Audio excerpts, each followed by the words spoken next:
Hi friends, இன்றைக்கி நம்ம வந்து ஒரு சேலஞ்சாக பண்ண போகிறோம். அதாவது என்ன சேலஞ்சுனால், ஒரு ஓவரில் 26 ரன் அடிக்க முடியுதான்ட்டு பார்க்க போகிறோம். வீடியோக்குள்ளே போகிறதுக்கு முன்னாடி லைக் பண்ணிடுங்க. சேனல் புதுசாக இருந்தால் சப்ஸ்கிரைப் பண்ணிடுங்க. வாங்க உள்ளே போயிடலாம். 2 ஓவரே எடுத்துக்கலாம். ஓகே, உள்ளே போகலாம். சீக்கிரம் லோடாகு. என்ன ஸ்டக்காகி நின்றுக்கிட்டியா? லோடாகு.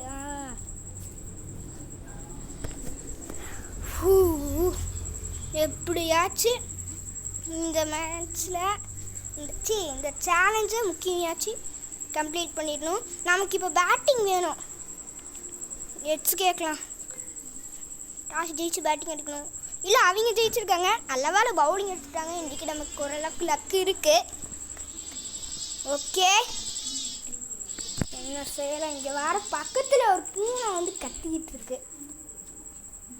ஓகே, அபிஷேக் சர்மா தான் ஸ்ட்ரைக்கில் இருக்க போகிறார். ரோஹித் சர்மா நான் ஸ்ட்ரைக்.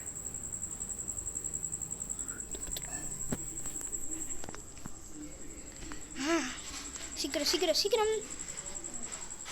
ஃபர்ஸ்ட் பால் இங்கே இருக்கிறாரு. ஓகே, 4.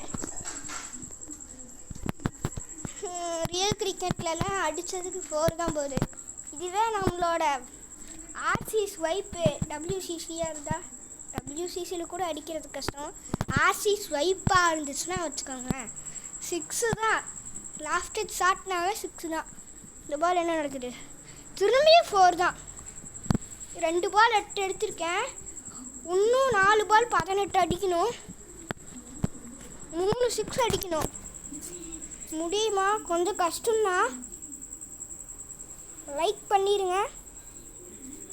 சப்ஸ்கிரைப் பண்ணாதீங்க, சப்ஸ்கிரைப் பண்ணிடுங்க. அப்பா செமையாக தடுத்துட்டாரு. இங்கே 3 ஓடிட்டோம்.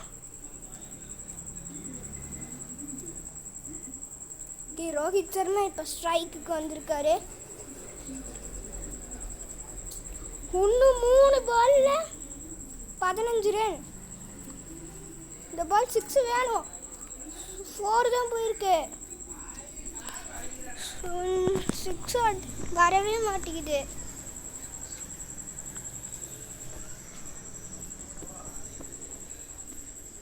ரெண்டு பால் 11 முடியுமா?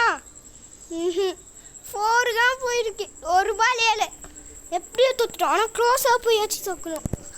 இந்த பால் 6 ஆச்சு அடிக்கணும்.